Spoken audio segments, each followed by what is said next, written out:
Hello, good evening Hello, all. good evening all. Am I audible?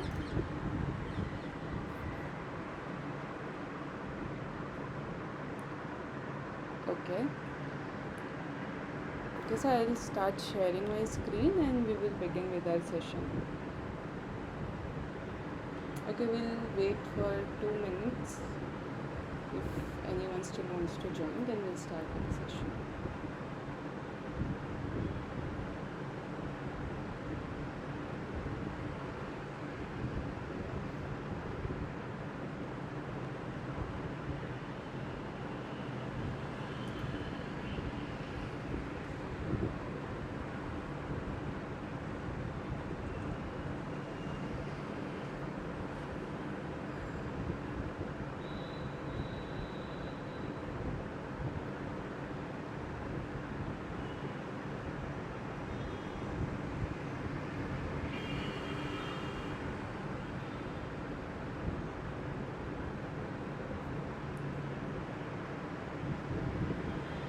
Are my slides visible?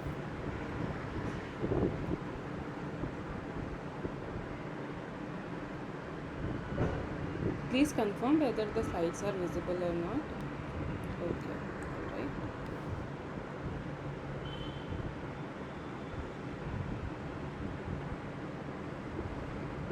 Okay, so we will begin with our session. Uh, Today is the problem solving session for week 3, and the lecture we will be covering. The topics that we will be covering are from homologous and non-homologous recombination and site-specific recombination. So this course is being taken by Professor Utpal Bora. He is professor at IIT Guwahati in the Department of Biosciences and Bioengineering. I'll briefly introduce myself as well. I am Pooja Yadav. I am a PMRF fellow and a PhD scholar in Department of Biosciences and Bioengineering at IIT Bombay. So again, like previous two session, like we had questions, and I would like you to try to answer this question, and then we will look into the concept for each of the question. But first try to answer the question by your own so that we can have an interactive session. Okay, so I'll start with the session. For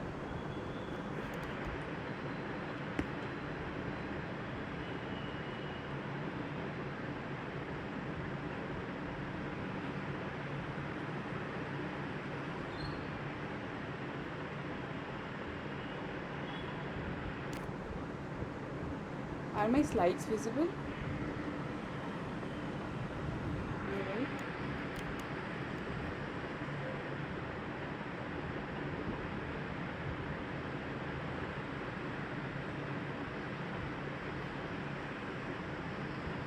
I think they are visible now.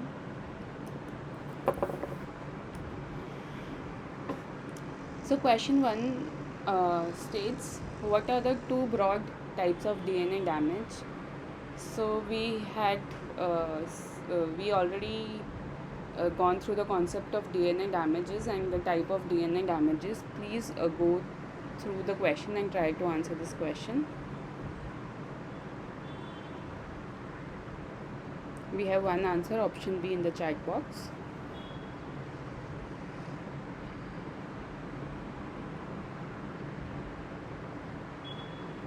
Is there any other option that might be correct apart from option B for this question?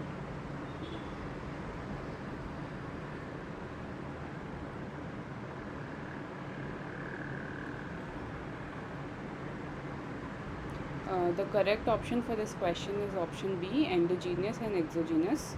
So we had already seen what are in the previous lecture we had seen what is the DNA damage. So we know that DNA is an inherently reactive molecule, both the endogenous and exogenous.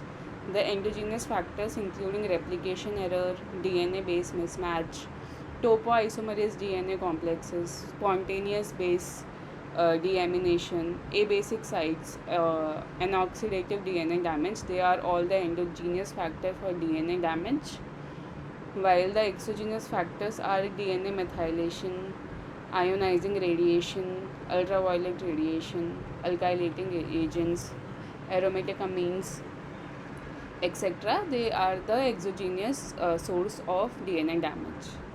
So DNA damage is basically the disruption or alteration of the basic chemical or the physical structure of a DNA that can affect its normal function. So the DNA damage can be of various type. It can be either a base mismatch, or it can be a single strand break or a double strand break, or two nucleotides are cross-linked, or the formation of the adduct between the nucleotides. So based on the type of DNA damage, so we have repair mechanisms. Okay, just wait a second, some struggle. Please try to join in by 7:10 so we can start with our session. I don't need to interrupt in between. Okay, so where were we?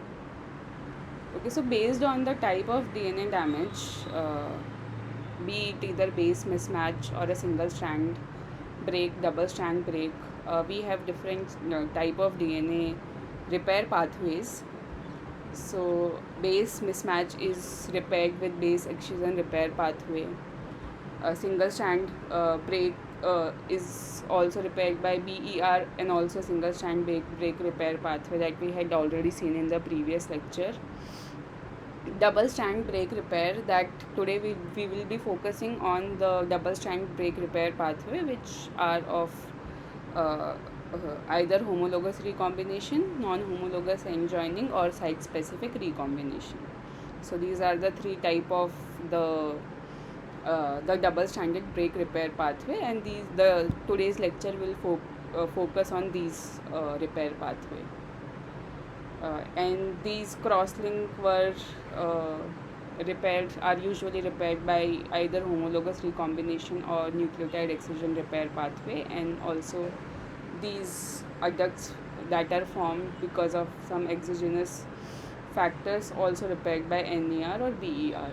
So we majorly for apart from the double stranded break, we had already seen the different type, we had already gone through the different type of repair mechanism in the previous lecture. So this lecture we will be focusing on the homologous recombination and the non homologous end joining, and also the site specific recombination. So basically we will be looking at the type of double stranded break DNA repair pathway. So the correct option for this question is the correct answer for this question is option B, endogenous and exogenous. Okay, so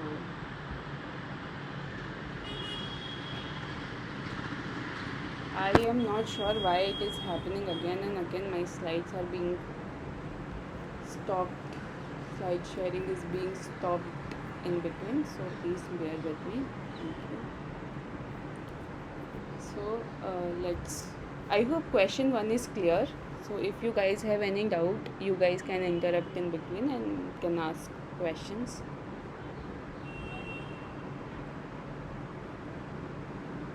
Is question 1 clear to everyone?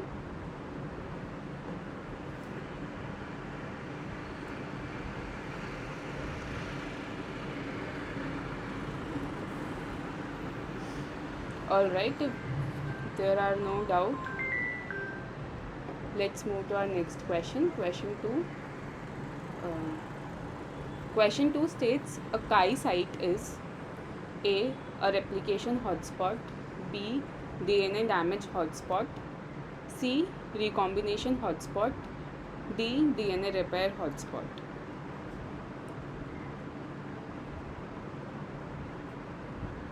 Please try to answer this question.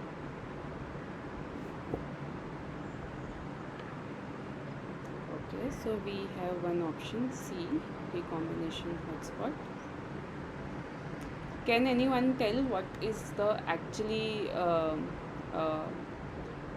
okay, so what is the sequence of the Chi site? So you don't need to remember it, but if someone's remember it, you guys can tell.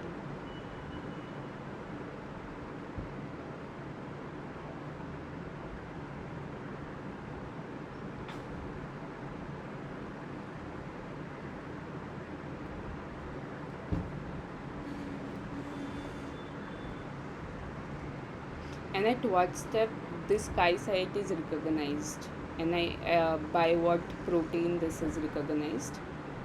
So can you tell what protein recognize this site?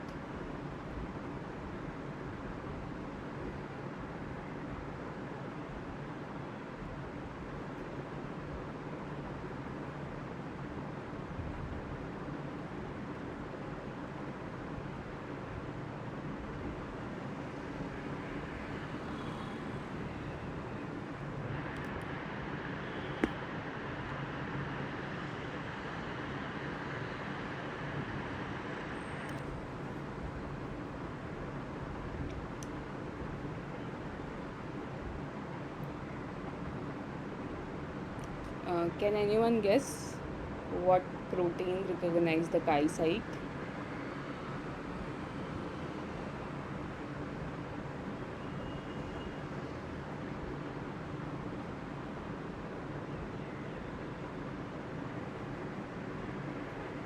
Alright, so the correct option for this question is option C, recombination hotspot. Ye- okay, the Chi site is not recognized by Rec A Meghna.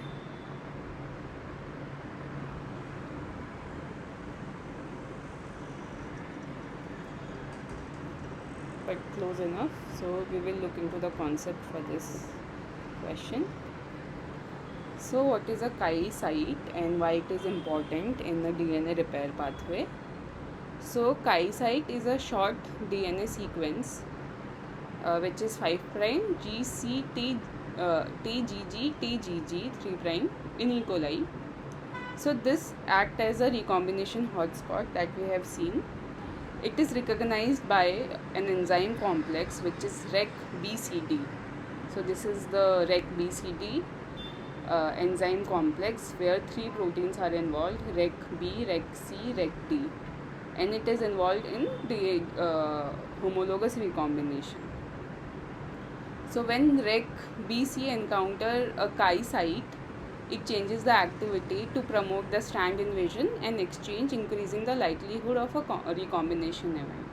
So we will see how the binding of the REC-B to a double strand DNA break, how it is leading to the recognition of this Chi site, and once the Chi site is recognized, how this is leading to either homologous recombination or uh, how it is leading to the homologous recombination DNA repair. So this REC-BCD, it is a helicase nuclease complex. So it is involved in the homologous recombination and repair of a double-stranded break. So this once we know that this double-stranded break, they can occur due to radiation, replication, for collapse, or other DNA damaging factors.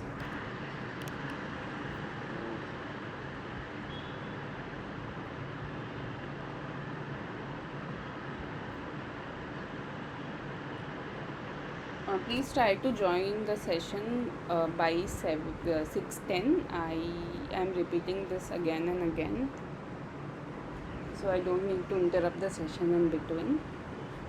Okay, so this REC-BCD, it recognizes the double-stranded break and it binds to the DNA, to the broken DNA end. So now we have 3 proteins in this complex. One is REC-B, it is a 3 prime to 5 prime helicase plus nuclease activity. REC-D, it is 5 prime to 3 prime helicase activity, and REC-C is the REC-C is the protein which actually recognizes the Chi site. So first, after the recognition, the DNA unbinding occur. So this REC-B nuclease, it degrades the 3 terminated strand more than the 5 prime strand. This degradation would normally prevent recombination.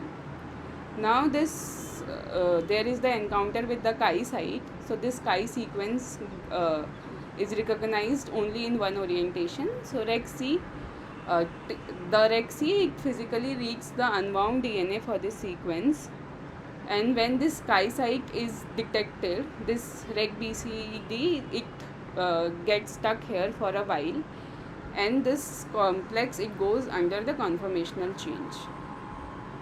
So after the recognition of this Chi site, so the REC-B nuclease activity changed. So now initially we had the degradation at the 3 prime strand, but now this after the recognition of the Chi site, this 5 prime strand is degraded more, and then we have the overhanging 3 prime overhangs at the Chi site.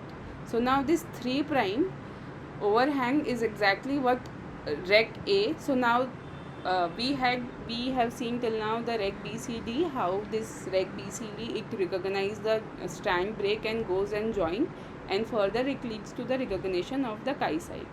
After the recognition of the Chi site, we have the 3 prime hanging overhang strand which is recognized by the protein REC-A. So this REC-A will initiate the strand invasion and it will lead to the homologous recombination repair pathway. So this Chi site is basically recognized by the REC-C of this protein complex. So at this Chi site only these 3' overhangs are formed, which further involve in the strand invasion, which lead to either homologous recombination pathway. So the correct option for this question is it is a recombination hotspot.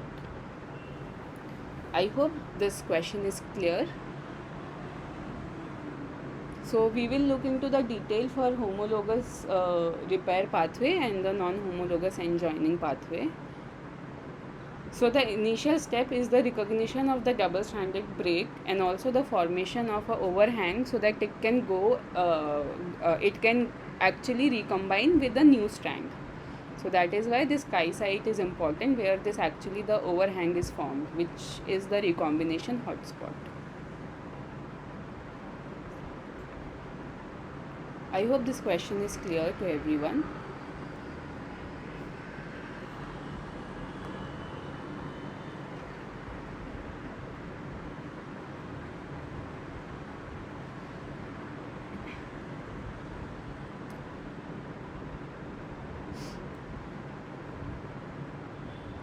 Alright, if it is clear, let's move to our next question. Question 3. Question 3 states, which repair pathway is considered high fidelity? A. A non-homologous end joining. B. Homologous recombination. C. Base excision repair. D. Mismatch repair. Please try to answer this question.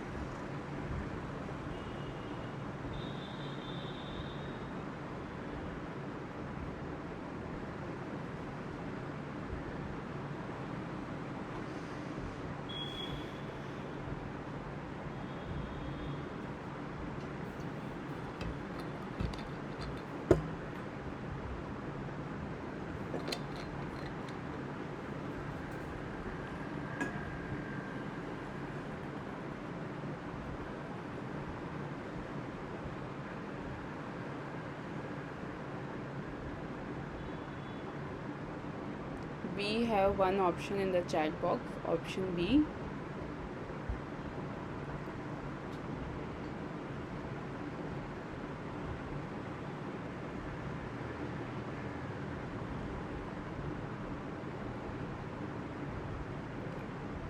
Option B.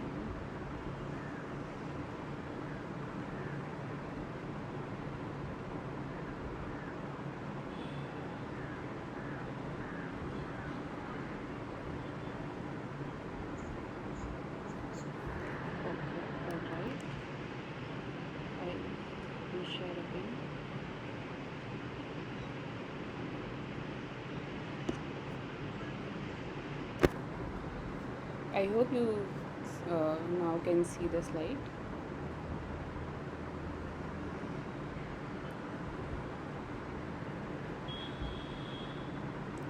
So is there any other option that might be correct apart from option B?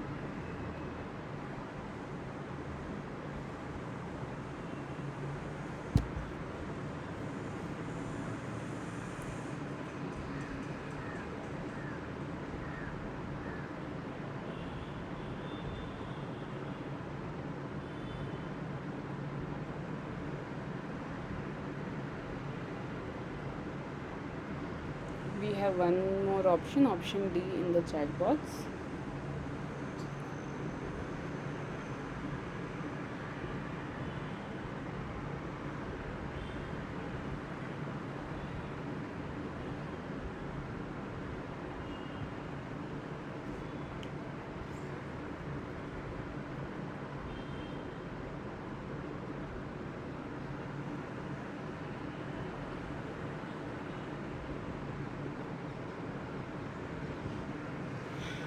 So let's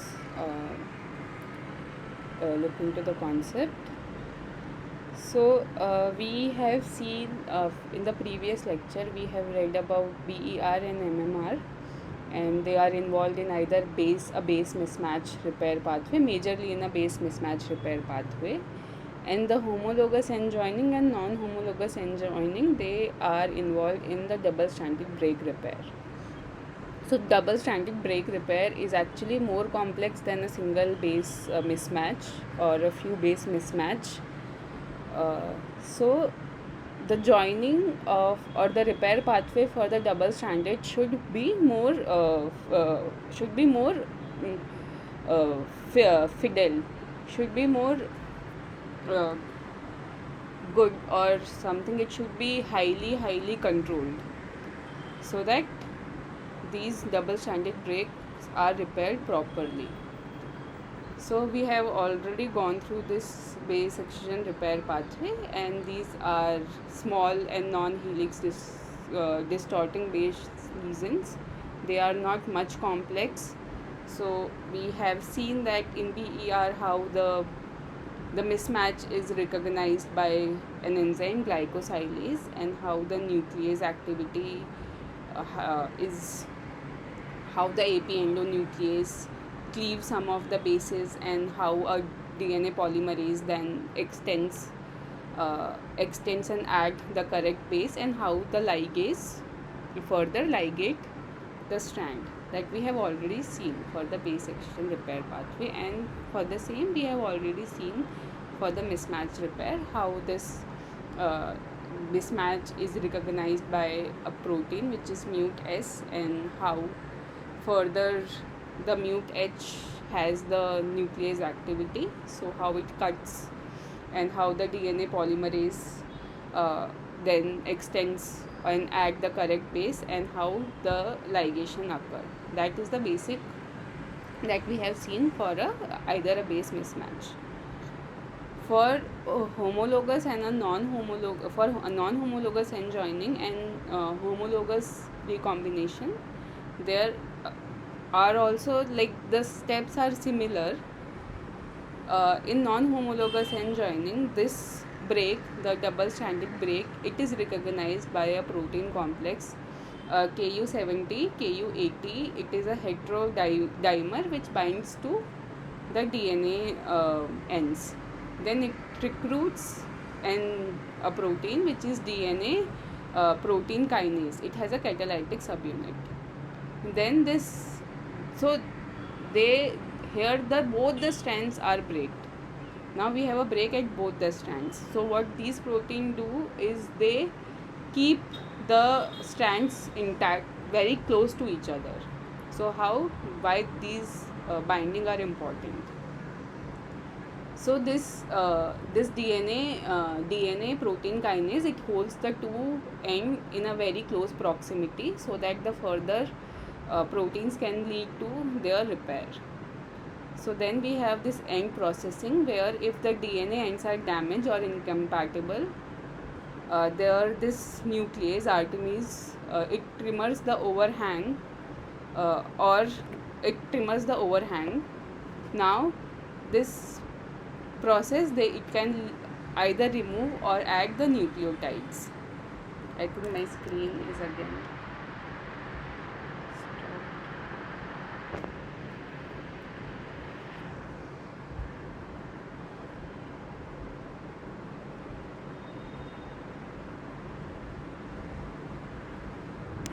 So this nuclease, it trims the overhang, and then the polymerase, it adds the correct bases. So then the ligation, it ligates the end together.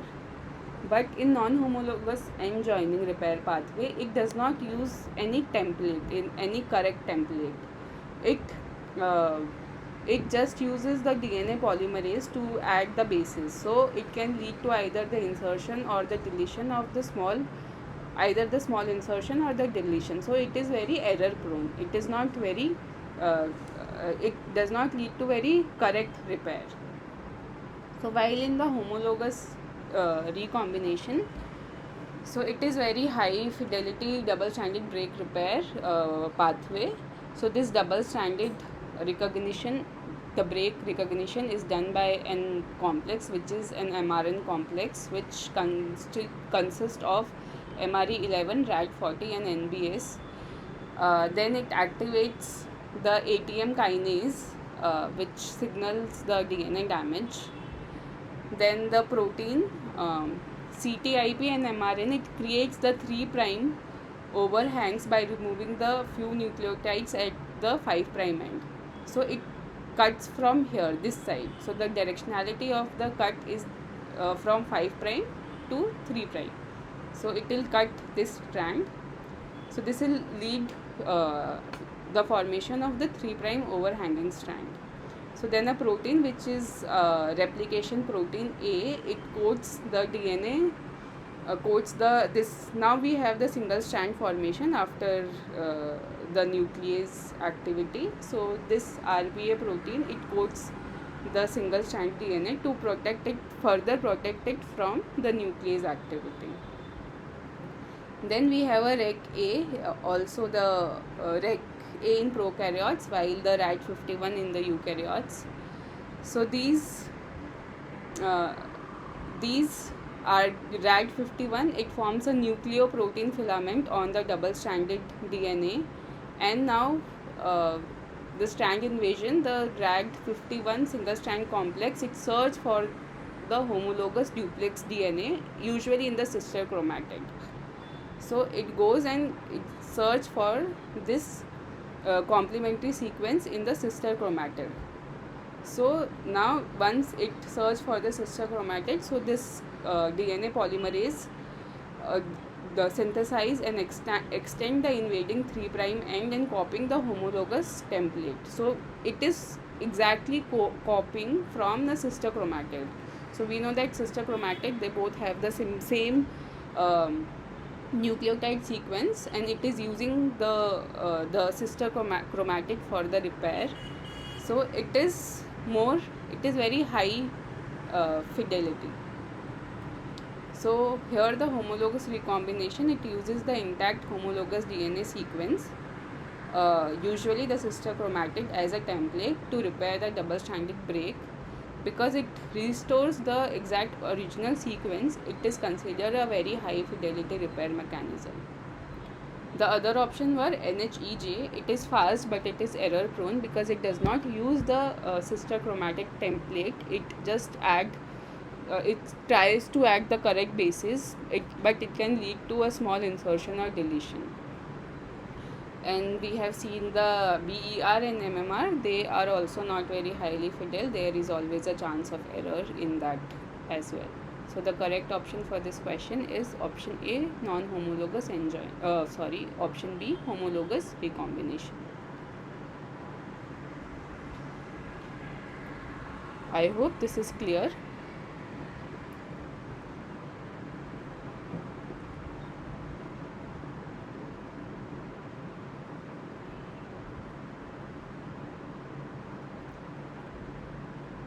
If you guys have any doubt, you guys can ask and any question.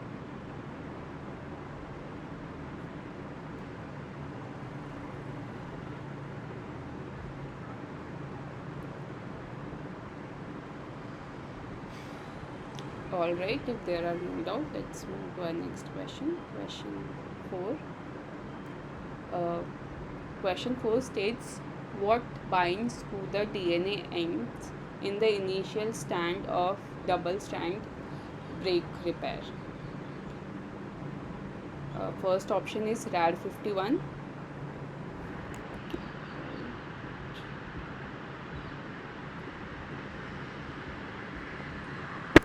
First option is RAD51. Second option is RPA. Third option is MRN or KU7080 heterodimer. D option is REC-BCD. Please try to answer this question. We have just seen it. Okay, so we have one option C in the chat box.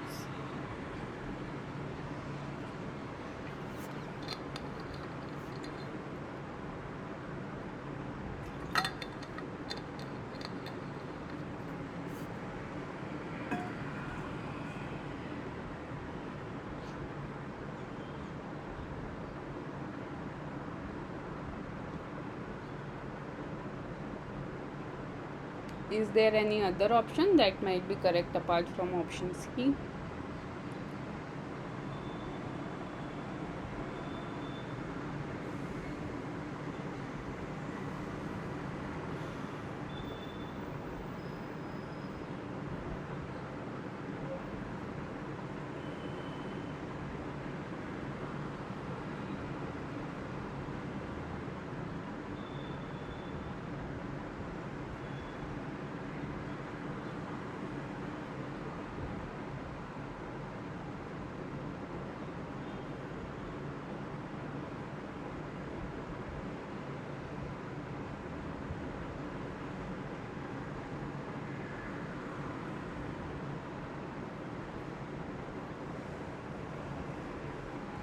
Okay, so the correct option for this question is option C, mRNA or Ku70 by 80 hectodimer.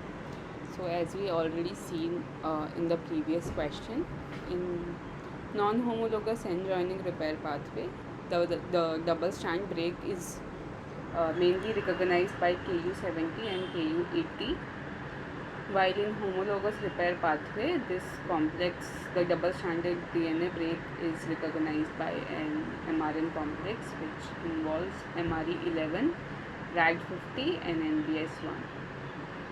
So,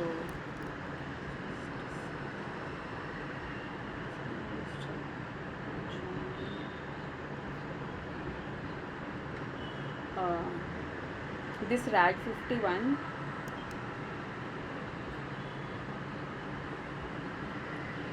so this RAD51, it as we have seen, it is involved in the homologous recombination. So it goes and it binds to the single strand DNA and it leads to the strand invasion, and it looks for the homologous site in the uh, in the sister chromatid via the strand invasion.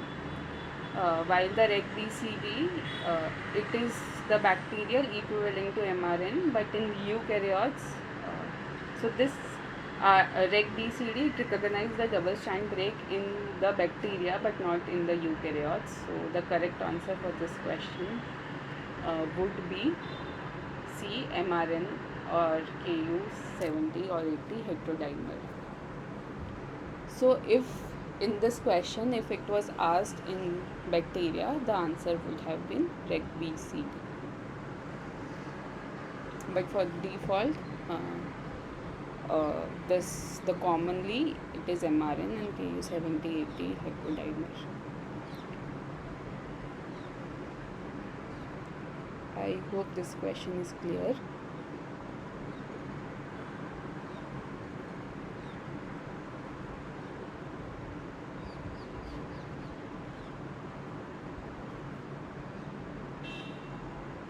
If you guys have any doubt, you guys can ask.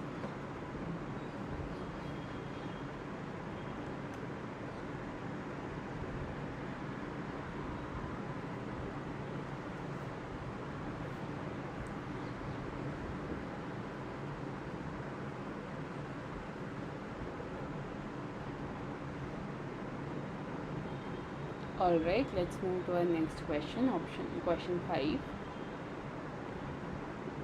So question 5 states, which component of reg BCD recognize the chi sequence? A option is reg A, B option is reg B, C option is reg C, D option is reg D. We have option C as our answer in the chat box.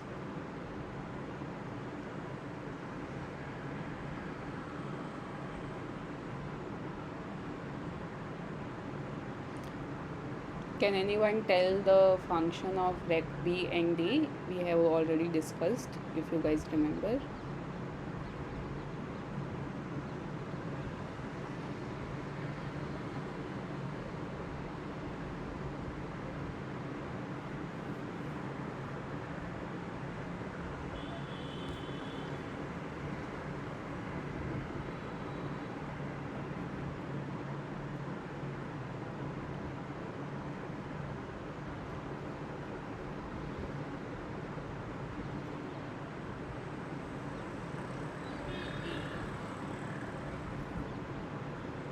Okay, helicase activity for which protein?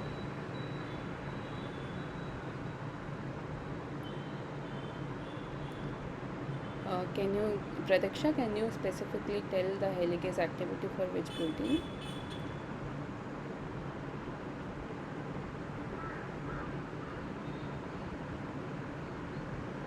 Yes, both have helicase activity. The D only has helicase activity, but B also have one more activity. Can you confirm? Yes, the reg B also have nuclease activity. Or okay, so the correct option for this question is option C, reg C.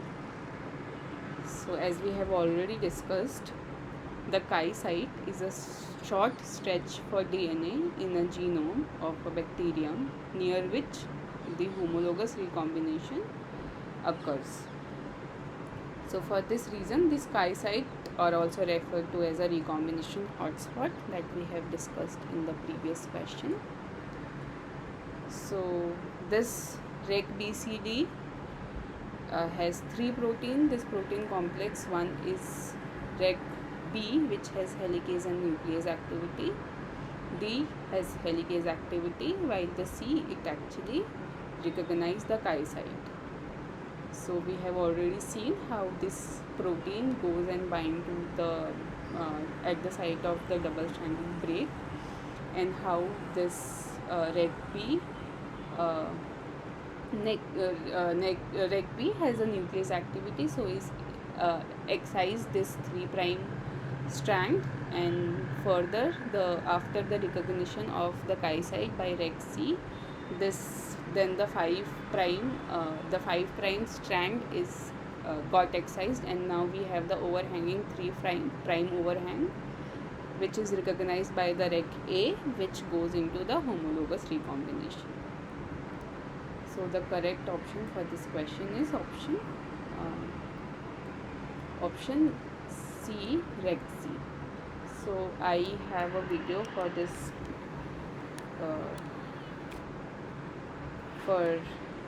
this pathway. So I can stop sharing for a while, and then I can reshare, and you guys can see the video as well.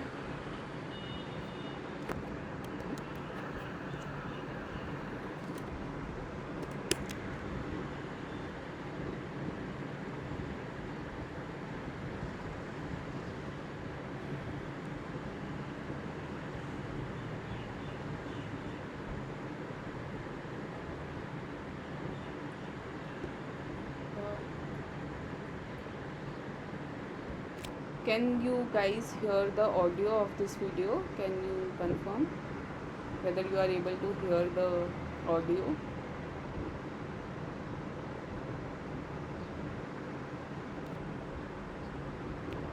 Please confirm whether you are able to hear, then only I will continue.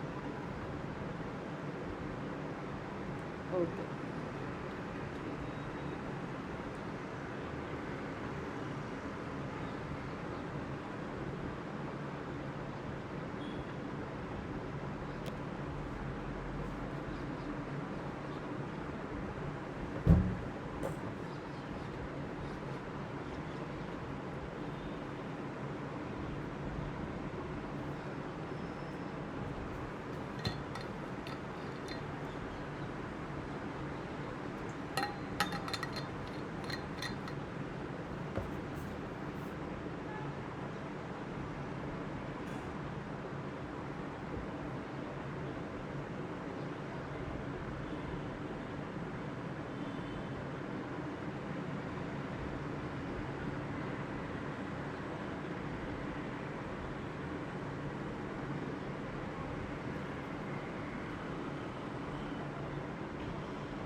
I hope the pathway is clear. So basically how this um chi site at the chi site these 3' overhangs are formed and how they go into strand invasion and leads to the homologous recombination repair. So the correct option for this question is option C.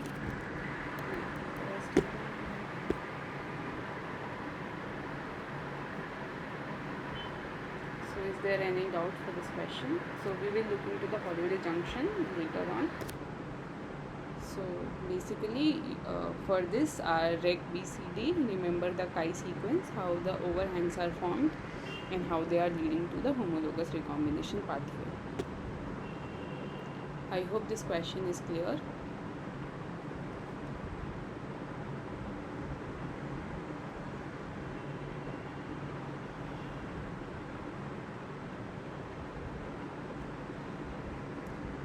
So if it is clear, let's move to our next question, question 6.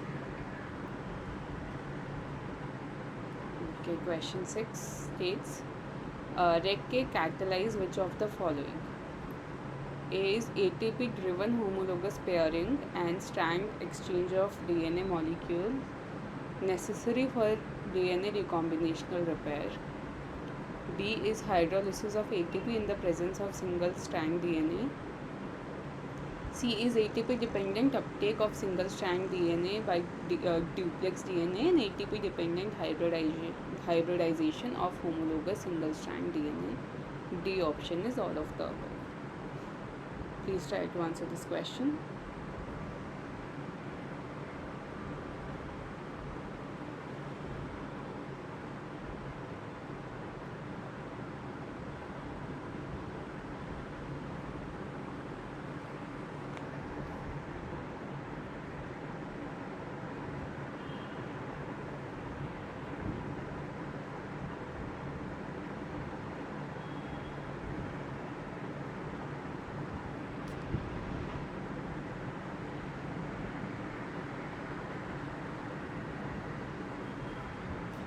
We have one option in the chat box, option D.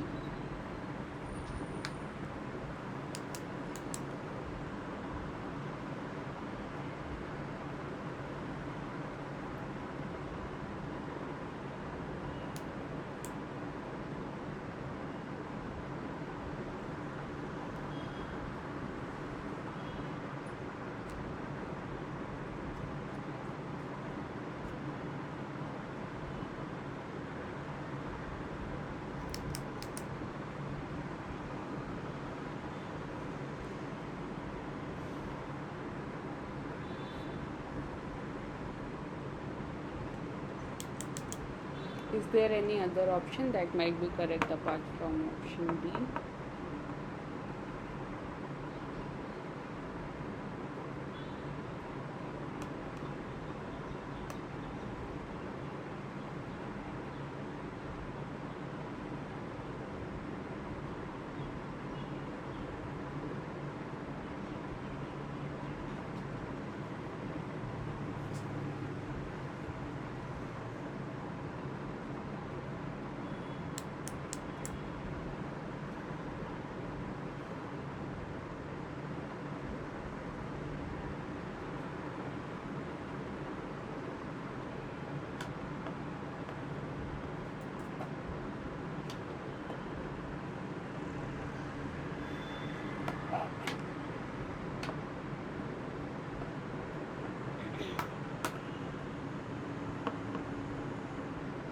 The correct option for this question is option D only, all of the above.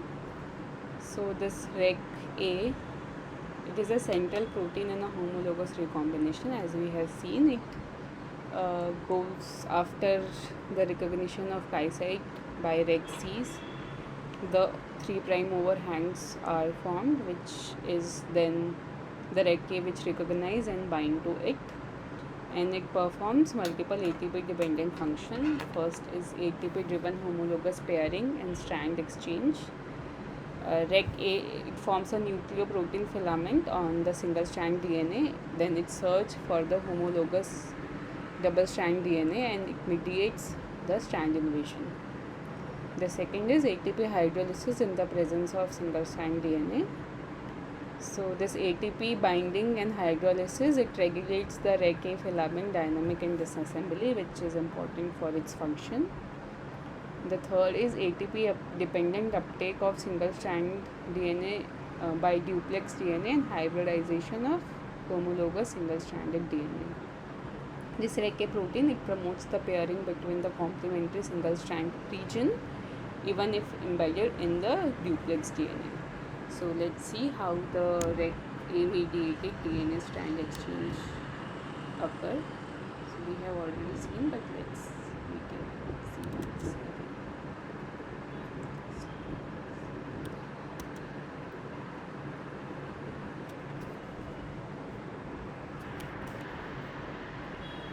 I'll stop sharing for a while.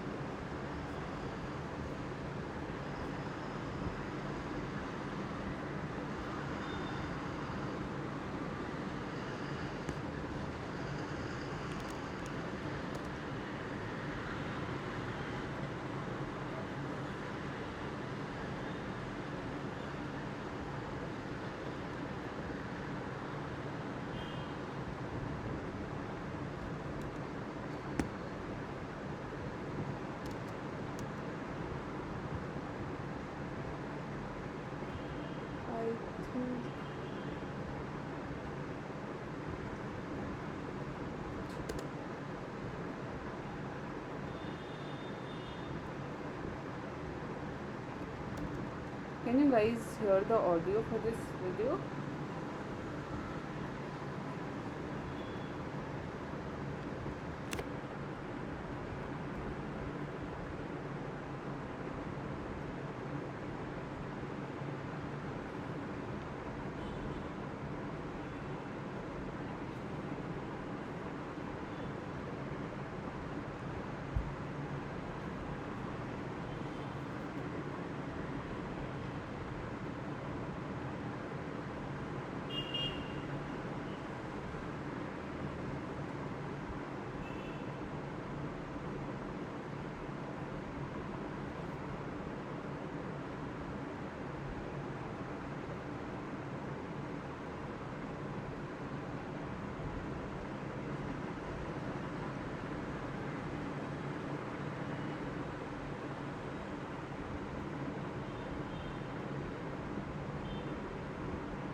I hope the process is clear for this. So the correct option is all of the above. ATP driven homologous pairing and strand exchange of DNA molecule necessary for DNA recombinational repair. B is hydrolysis of ATP in the presence of single stranded DNA. C is ATP dependent uptake of single stranded DNA by duplex DNA, and ATP dependent hybridization of homologous single stranded DNA. So let's move to our next question. Question 7. Question 7 states, in the context of site-specific recombination, what is the function of tyrosine recombinase catalytic mechanism? A option is introduction of double strand break and rotation of cleaved DNA segments. B option is formation of a holiday junction intermediate and resolution. C option is degradation of mismatched DNA segments. D option is extension of DNA by adding nucleotides. Please try to answer this question.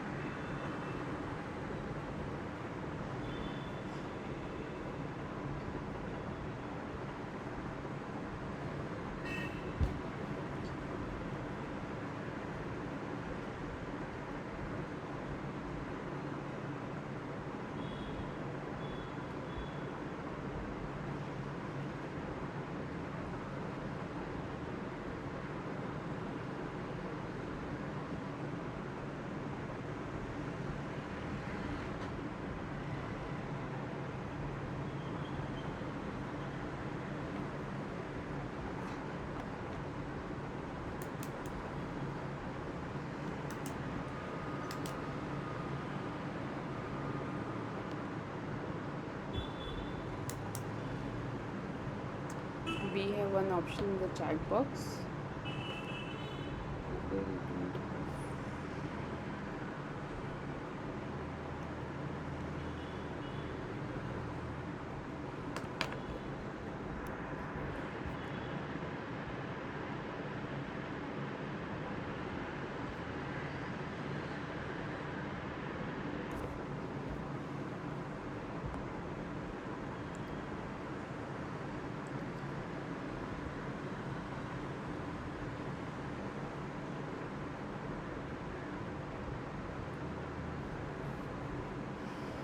Please try to answer this question.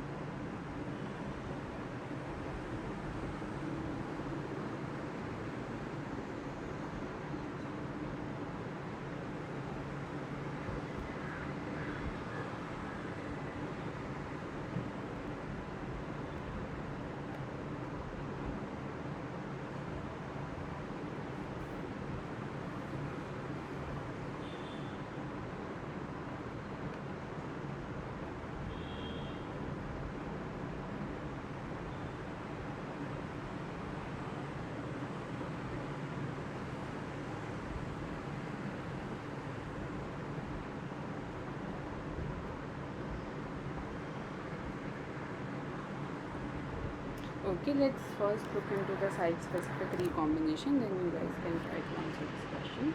So I have inserted a video on this. So let's begin with the video.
It is not audible. Okay. It should be audible.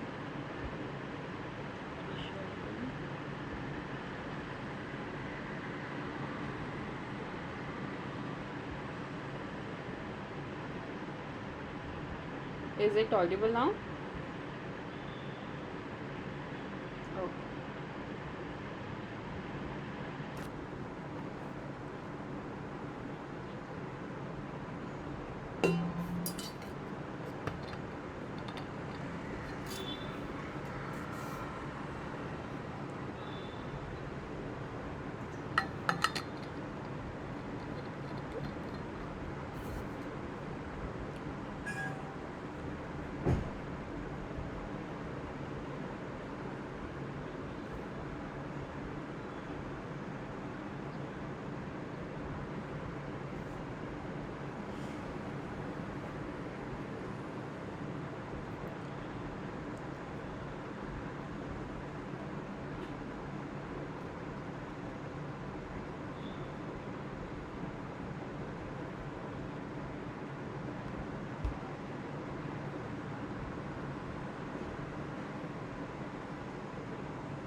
now you can try to answer this question. Now you have seen the video for this site specific recombination.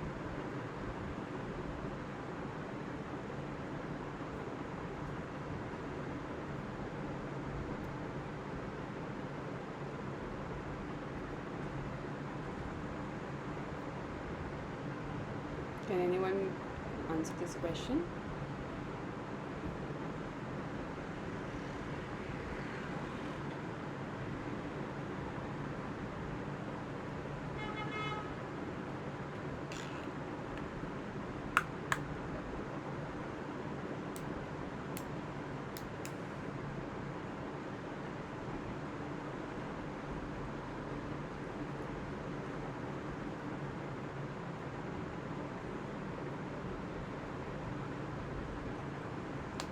The correct option for this question is option C. Option B, the formation of a holiday junction intermediate.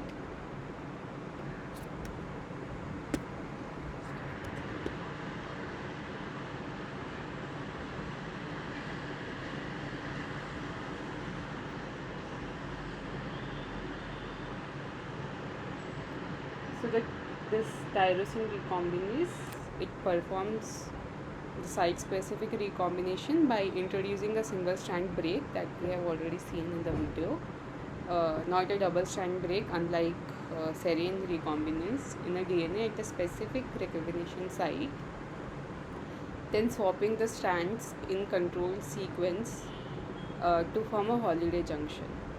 So this strand invasion that we have seen, one strand is going crossing over the another strand and going to the complementary region of the sister chromatid. So this forms the holiday junction. So and further resolving the holiday junction to complete the recombination without losing or extra DNA.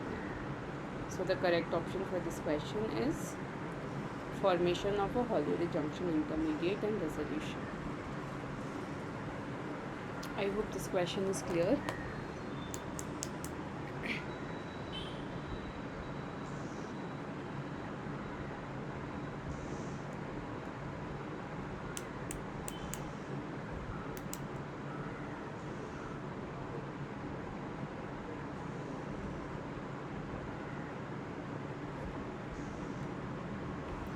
Alright, let's move to our next question. Question 8.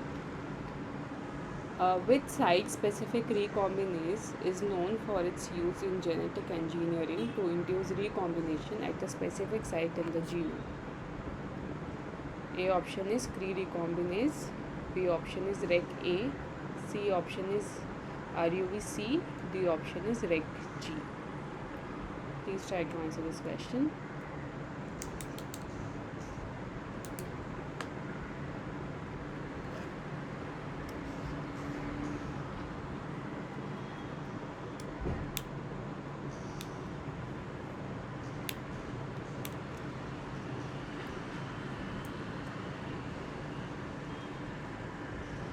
Am I audible to you guys?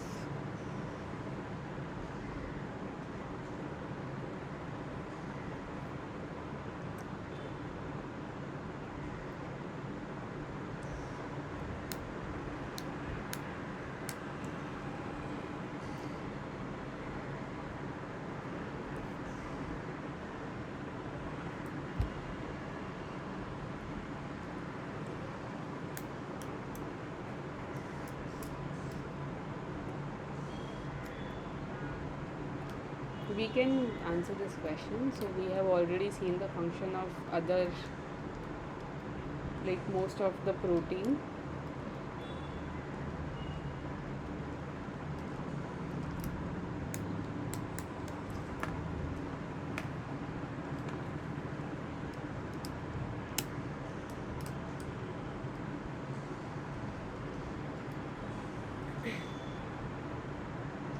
So the correct answer for this question is option A, Cre recombinase. It is a type of tyrosine recombinase. It is used in the genetic engineering to induce recombination, mostly in vivo condition.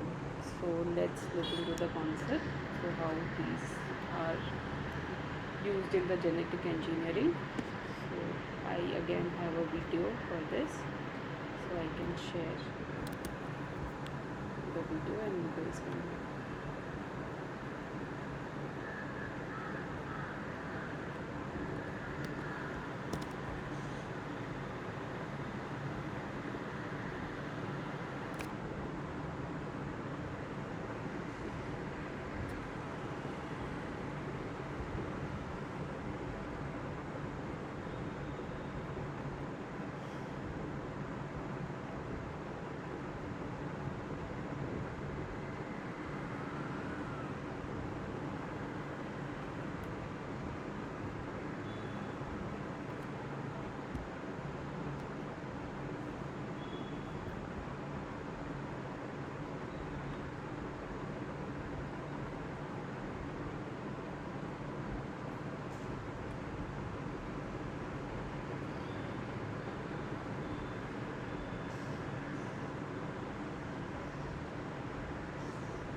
So how these tyrosine recombination will be used in genetic engineering, we will see in the upcoming lectures, so we don't need to go into the detail right now.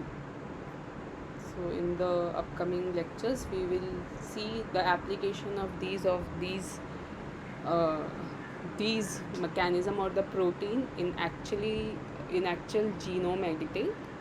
So till now you just need to remember the basic of what are the proteins, what type of DNA repair mechanisms are there, what are the proteins involved, what are the function of these proteins. So the correct option for this question is so this Cre recombinase, it is a tyrosine recombinase from the bacteriophage P1 that recognize the LOX P site and it mediates site specific recombination. So it is widely used in genetic engineering. Basically the Cre-LOX system, it either delete, insert or invert DNA segment at a precise location. We will be seeing these in details in further lectures. Or it also performs the gene knockouts in the model organism. While the REC-A, it is involved in the homologous recombination that we have already seen. RUVC, it is Holiday junction resolvase in homologous recombination, while REC-G is helicase that combine DNA structure in recombination and repair. So the correct option is Cre recombinase. So I hope this question is clear.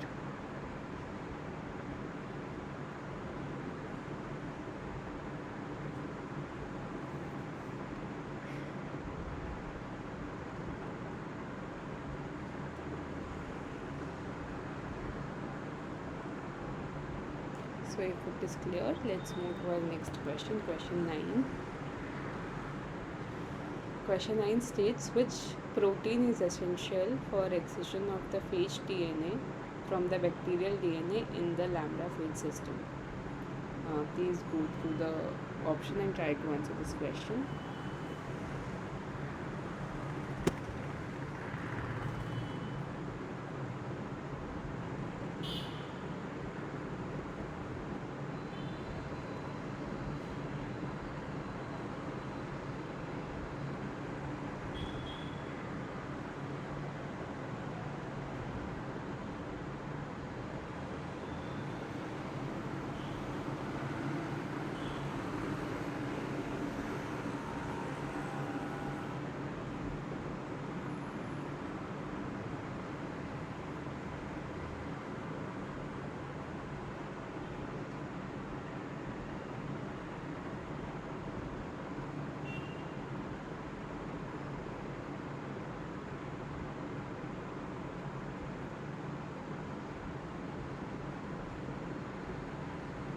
We have one option A in the chat box, in protein.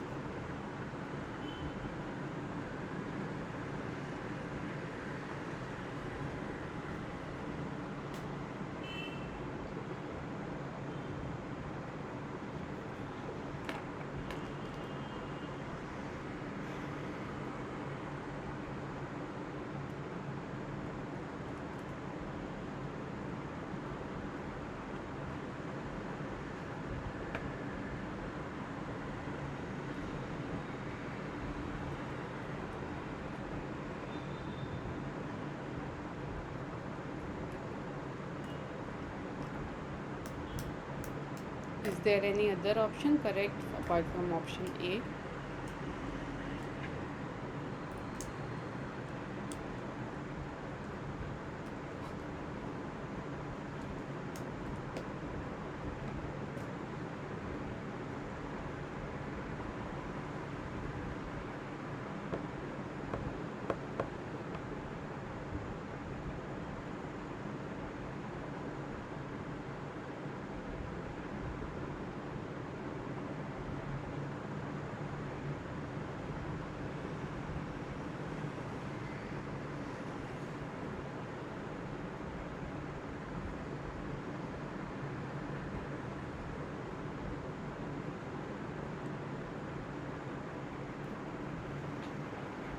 Okay, the correct option for this question is option C, both int and XIS protein.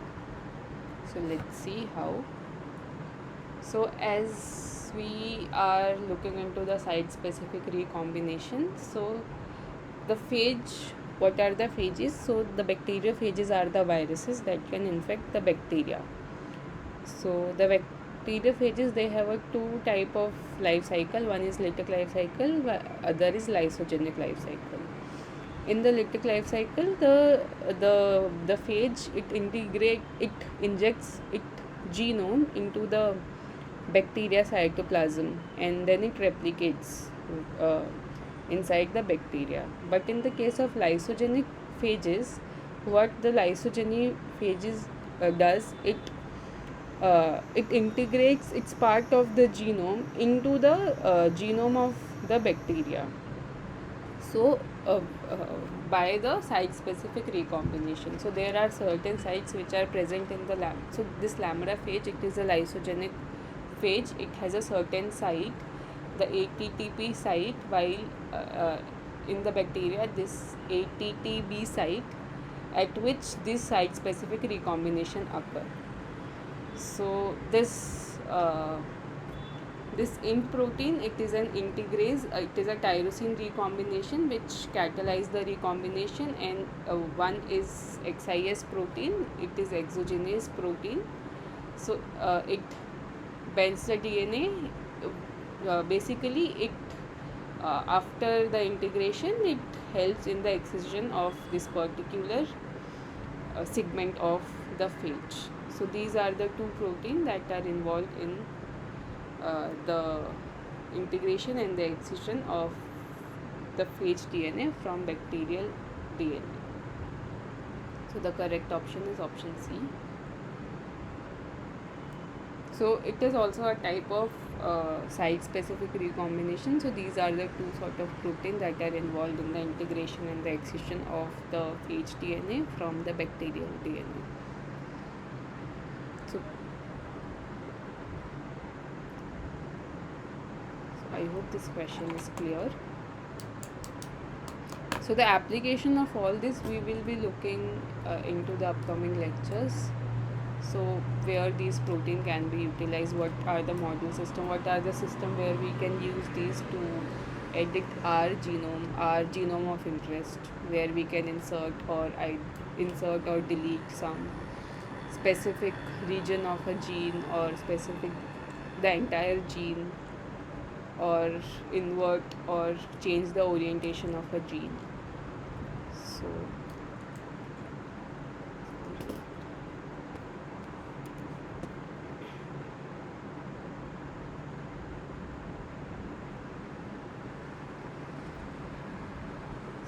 let's move to our next question. Question 10.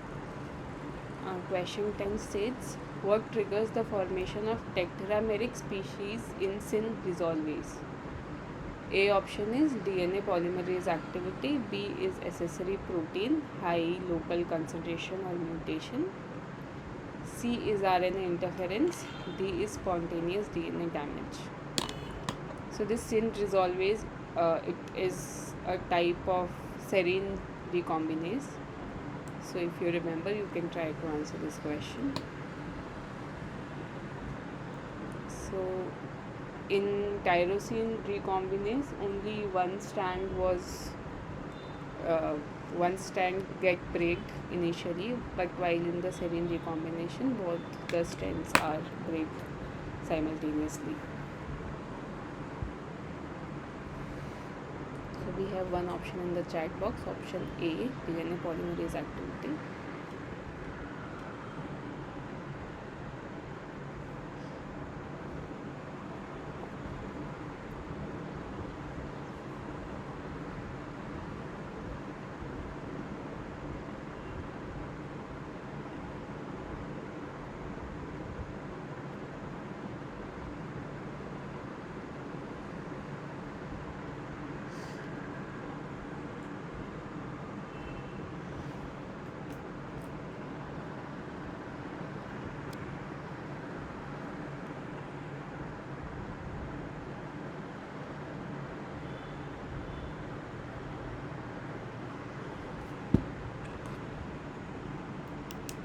Is there any other option that might be correct from option apart from option A?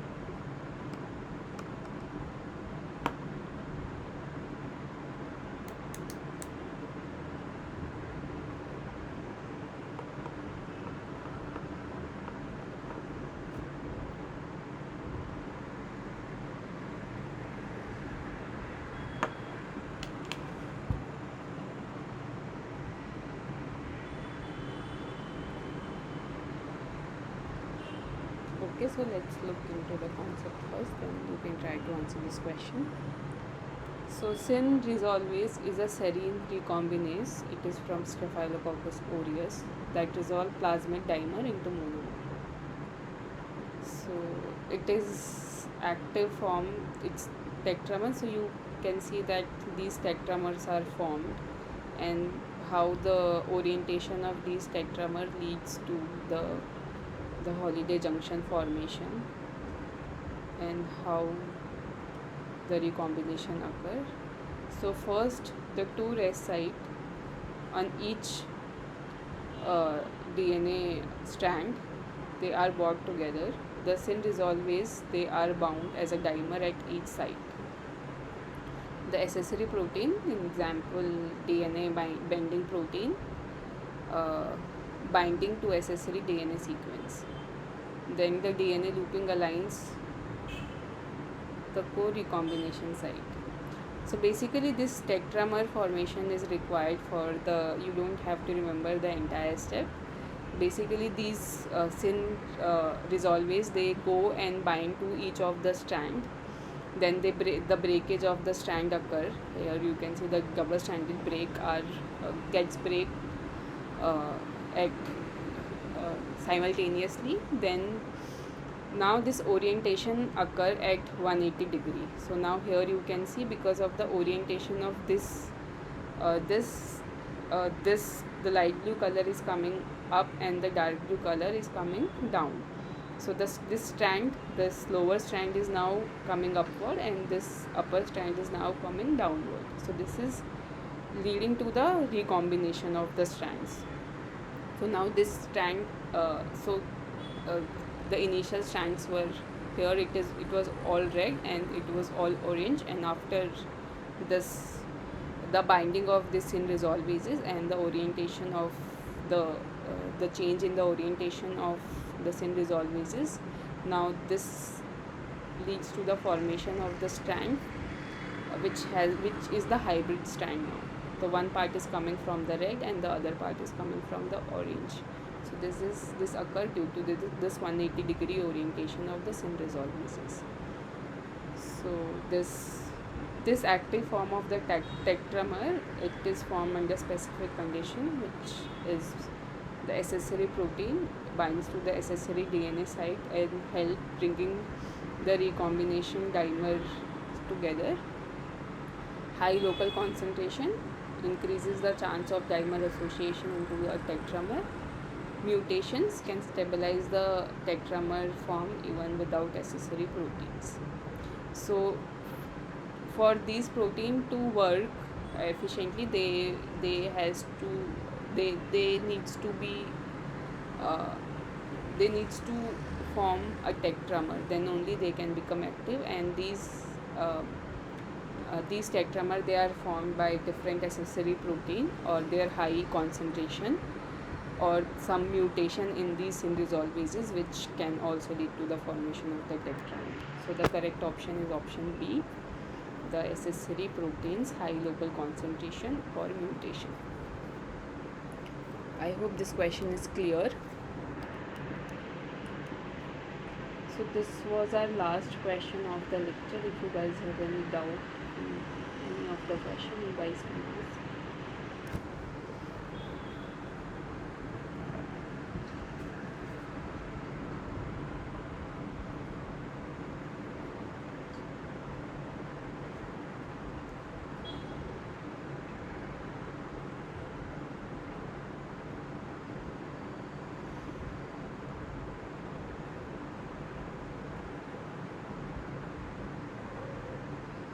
If you don't have any question, thank you for joining in for today's session. So the next session will again be on Tuesday at 6 p.m. So I hope you guys will be able to join that session as well.